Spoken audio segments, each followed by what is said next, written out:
These are the manga panels that we will be talking about in this video, so I hope you're ready.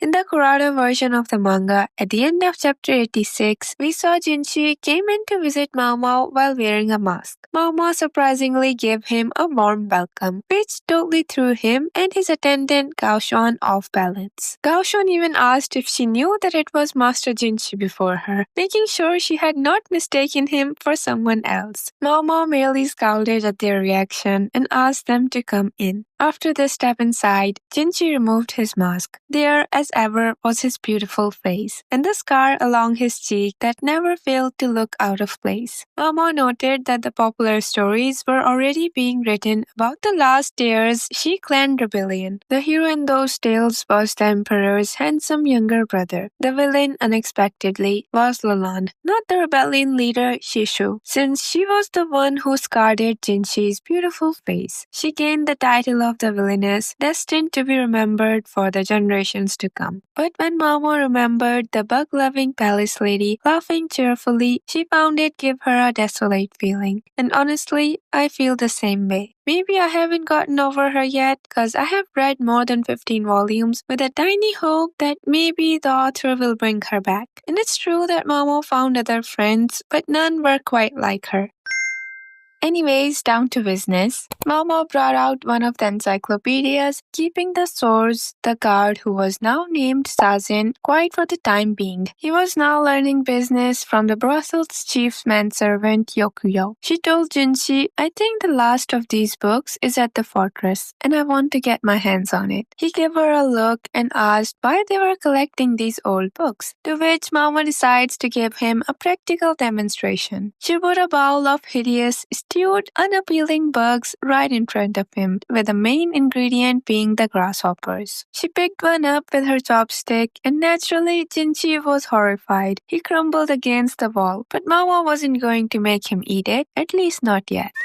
So she took out a drawing Chow Yu had made, a side-by-side comparison of a locust and a grasshopper. Then she explained that a plague was coming. As the grasshoppers proliferated last year, there were many complaints from the farming villages about insect damage, especially in the northern region. However, it was not enough to cause starvation. And for better or worse, the autumn the year before had been very cold, helping to take care of these bugs. And because of that, they were wiped out before they could increase uncontrollably. But devastation from locusts can continue for several years. She warns and asks Jinshi what he planned to do this year. Maomao suspected that the northern region had largely belonged to the Shi clan. With them gone, the responsibility for it fell on the emperor. Jinshi said that they were planning to cover for the last year's shortfall by distributing some of the excess crops from the south. But they hadn't planned further ahead than that, so he had a frown worthy of Gaoshuan. Maomao then pointed out the political damage. A plague this year, right after the emperor destroyed the Shi clan, would be seen by some as a sign of divine punishment. Ridiculous superstition, Maomao thought, but in the minds of many, the connection couldn't be dismissed so easily. So in short, Jinshi didn't know what solution could be there for them. That's when Maomao held up the encyclopedia, revealing that the apothecary who was at the storage hold before her was researching this exact same problem. And to know what he found out, they had to find the missing volume of that encyclopedia. In the manga, Jinshi asked Gaoshuan, who was right beside him, to get the book. But in the novel, Jinshi stroked his chin thoughtfully, then opened the door and called for Gaoshuan, who was just putting a dumpling in his mouth. He immediately went to summon one of the manservants from the verdigree's house, and Chow Yu, never one to miss an opportunity, spotted the abandoned dumpling and helped himself.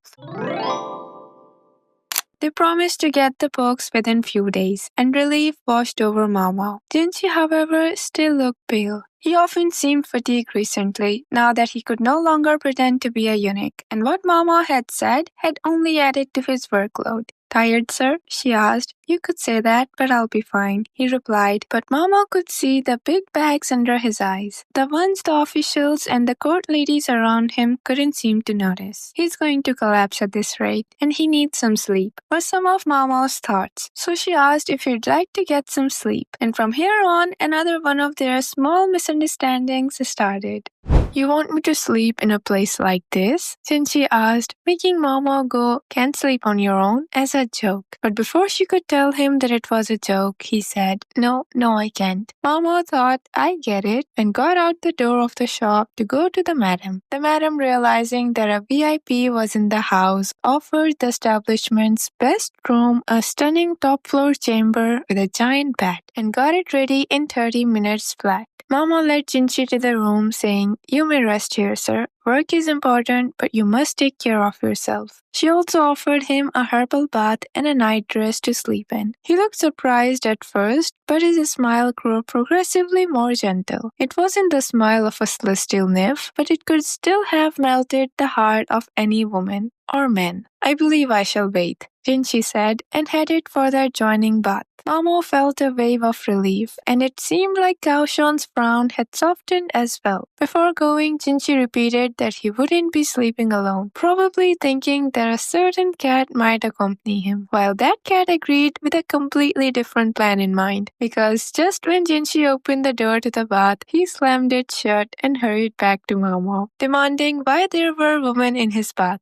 Mamo calmly explained that they were professionals for the medical bath and massages. In her mind, Jinshi, who couldn't even peel a tangerine, obviously couldn't handle bathing himself. Don't you like massages, sir? She asked, and he questioned if it stopped at just that. It often doesn't. This was a service industry, after all. Jinshi, utterly shaken, refused the bath and changed into the sleepwear himself. Meanwhile, Mamo took a cup and poured something for him. He took a sip, asking, sleeping medicine or something? It was actually a stimulant. Jinshi spat it out, drenching Mamo with it. He asked why she would give him that, and Mamo said that it was the most effective remedy when a man was tired. Do you mean what I think you mean by that? He asked again, and it was exactly what he was thinking. As you can see in the manga, he looked more confused, but in the novel, the look on his face was described as a mixture of disgust and shyness. Maybe there's some problem with me being so direct, Mamo thought, and it's funny to me how her mind didn't even consider that perhaps he'd never been in a situation like this before, as he couldn't even seem to look Mamo in the eye. So she continued asking, what kind of woman would you prefer?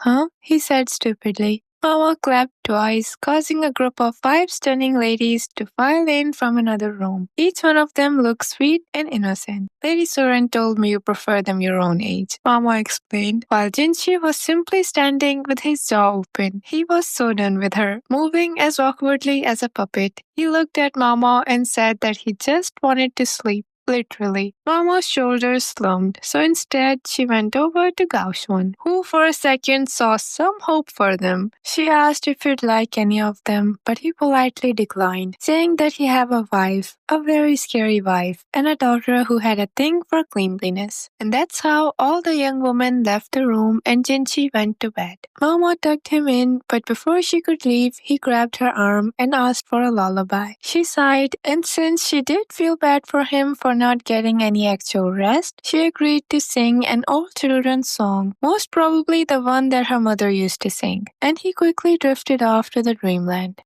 In the evening, with his mask back in place, Jinshi boarded his carriage and Mama watched it leave. As she stood there, she thought she felt a pair of eyes on her. Turning, she saw Byron, who asked, isn't it about time you gave in? I think she was talking about Mama giving in to her feelings, but I'm not sure. You tell me your thoughts. Give in to what? Mama asked, turning away from her elder sister and heading back to the shop. And that was it for these chapters. They aren't officially translated into English, so I used the internet, my broken Japanese, and the novels. If you have read them and noticed that I got something wrong, let me know. For now, that's it for this video. I hope you enjoyed it. Thank you for listening to me. Take care of yourself and goodbye. I don't really wanna hurt you, but I can't control the pain. If you're sticking by my side, maybe we could be okay. Okay, maybe you could be the change.